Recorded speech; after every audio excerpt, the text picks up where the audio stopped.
नमस्कार शिक्षार्थियों, मैं धीरज कुमार उत्क्रमित मध्य विद्यालय सिलौटा का शिक्षक आज आपके सामने विज्ञान वर्ग 8 का पाठ 1 धन और ज्वाला चीज़ों का जलना लेकर प्रस्तुत हूँ। विद्यार्थियों, आपने विज्ञान में दाह्य वस्तुएं और दाह्य वस्तुओं के बारे में सुना होगा। आप जानते हैं कि दाह्य पदार्थ किसे कहते हैं। जैसा कि आप यहाँ देख सकते हैं कि पदार्थ वैसा पदार्थ जो आसानी से जल जाता है, वैसा पदार्थ जो जलता है, यानी कि वह पदार्थ जो जलता है जैसे कागज, लकड़ी, कोयला, ये सभी दाह्य पदार्थ। अदाह्य पदार्थ वैसा पदार्थ जिसमें आग लगाने पर वह नहीं जलता है, उसे हम अदाह्य कहते हैं। अब हम ये जानने का प्रयास करते हैं कि दहन क्या है, दहन किसे कहते हैं, यानी कि दहन क्या है। हम समझ सकते हैं कि दहन वह रासायनिक अभिक्रिया है, वह प्रक्रिया है जिसमें कोई पदार्थ ऑक्सीजन की उपस्थिति में जलता है। हम इसे यूँ समझ सकते हैं कि जलने की प्रक्रिया को दहन कहते हैं, यानी अगर कोई वस्तु जल रहा है तो उसका दहन हो रहा है। इसको परिभाषा के रूप में अगर लिखना हो तो हम लिख सकते हैं कि दहन वह रासायनिक प्रक्रिया है जिसमें कोई पदार्थ ऑक्सीजन की उपस्थिति में जलता है, उसे हम दहन कहते हैं।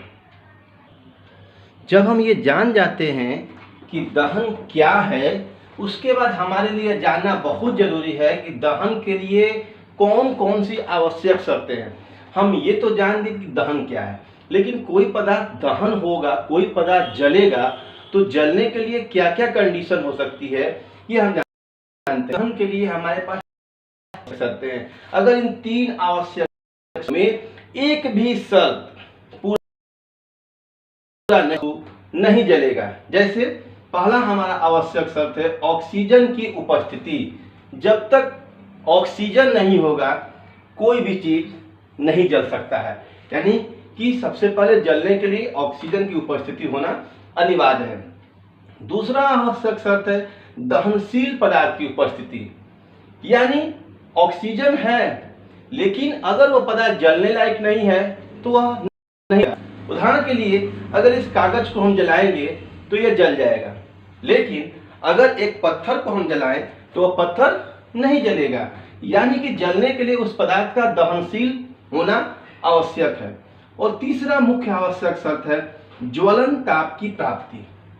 अब आप ये कहेंगे कि ज्वलन ताप क्या है, आखिर हम ज्वलन ताप किसी को परिभाषा कैसे करेंगे।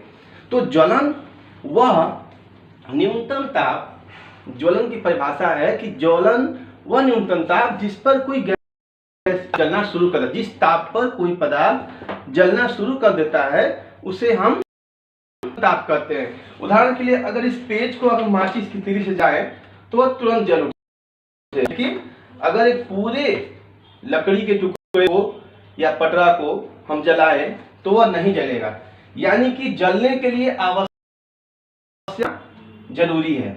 ज्वलन ताप से तात्पर्य एक बार फिर से समझ लीजिए विद्यार्थियों कि अगर एक माचिस की तीली को आग लगाएंगे, तिनके को, तो उसमें तुरंत आग लग जाएगा, लेकिन अगर उसी माचिस को तीली को लेकर एक बड़े लकड़ी के टुकड़े में आग लगाएं तो लकड़ी का टुकड़ा नहीं जलेगा, यानी कि उसे जलने के लिए ज्वलन ताप जो चाहिए वह नहीं मिला, इसलिए वह पदार्थ नहीं जला। तो अतः हम ये समझ सकते हैं कि दहन के लिए कौन कौन सी आवश्यक शर्तें हैं, ऑक्सीजन की उपस्थिति, दहनशील पदार्थ की उपस्थिति और ज्वलन ताप की प्राप्ति, ये तीनों का होना। आइए अब हम जानने का प्रयास करें कि जलने के लिए ऑक्सीजन की उपस्थिति कैसे आवश्यक है। हम ये जानें कि जलने के लिए ऑक्सीजन उपस्थिति है, इसे हम कैसे दर्शाएंगे। इसे दर्शाने के लिए जैसा कि आप यहाँ चित्र देख रहे हैं, हम एक जलती हुई मोमबत्ती लेंगे, एक कांच का शीशा का पारदर्शी गिलास लेंगे और जलती हुई मोमबत्ती को हम पारदर्शी गिलास से ढकेंगे तो हम देखेंगे कि यह मोमबत्ती कुछ देर जलती है और उसके बाद यह बुझ जाती है। यह आप प्रयोग घर पे भी कर सकते हैं।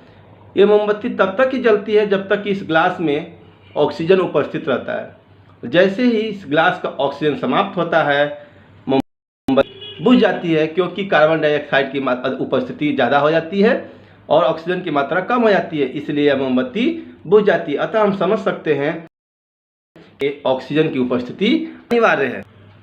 अब एक क्रियाकलाप 3 है कि कागज़ की कटोरी बनाकर पानी गर्म करना।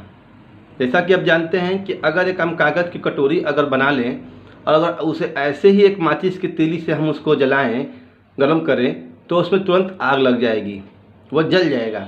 लेकिन अगर उसी कागज़ की कटोरी में हम पानी डाल देते हैं और उसे गर्म करते हैं, तो हम देखते हैं कि कागज़ नहीं जलता है। ऐसा क्यों होता है? क्योंकि कागज़ की कटोरी जब हम उसको गर्म करते हैं तो उसमें ऊष्मा का संचरण होता है। जो उसे ऊष्मा दे रहे हैं वह जल में होता है वो जल में होते रहता है, जिसके कारण क्या होता है कि कागज़ को जलने के लिए जितना ज्वलन ताप चाहिए वह उसे नहीं मिलता है और वह जलने से बच जाता है।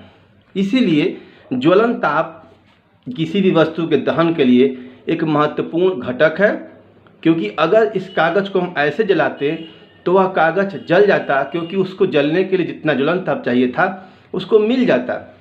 लेकिन जब इसमें हम पानी रखकर जब गर्म करते हैं तो जो ऊष्मा कागज़ को दी जाती है वह ऊष्मा का संचरण जल में हो जाता है और कागज़ को जलने के लिए जितना ज्वलन ताप चाहिए वह उसे नहीं मिल पाता है, जिसके कारण कागज़ नहीं जलता है।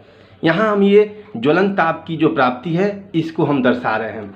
इस प्रकार हम अब देख सकते हैं, यहाँ हमारा स्पष्ट लिखा गया है कि किसी भी जलने की प्रक्रिया के लिए 3 चीज़ों का होना आवश्यक है। ज्वलनशील पदार्थ का होना, यानी कि दहनशील पदार्थ जैसे कि लकड़ी, कोयला, कोई भी चीज़ हो जलने वाले हो। दूसरा ज्वलन ताप बताया गया, यानी जैसे बताया कि वह न्यूनतम ताप जिस पे कोई पदार्थ जलना शुरू करता है उसे ज्वलन ताप कहते हैं। और हवा यानी कि ऑक्सीजन, जैसा कि हमने मोमबत्ती वाले प्रयोग में किया था। इस प्रकार हम समझ सकते हैं कि किसी भी चीज़ के दहन के लिए 3 चीज़ों का होना आवश्यक है। आज के लिए दहन के बारे में ही हम पढ़ते हैं। अगले क्लास में हम फिर मिलेंगे स्टूडेंट, तब तक से गुड बाय, टेक केयर।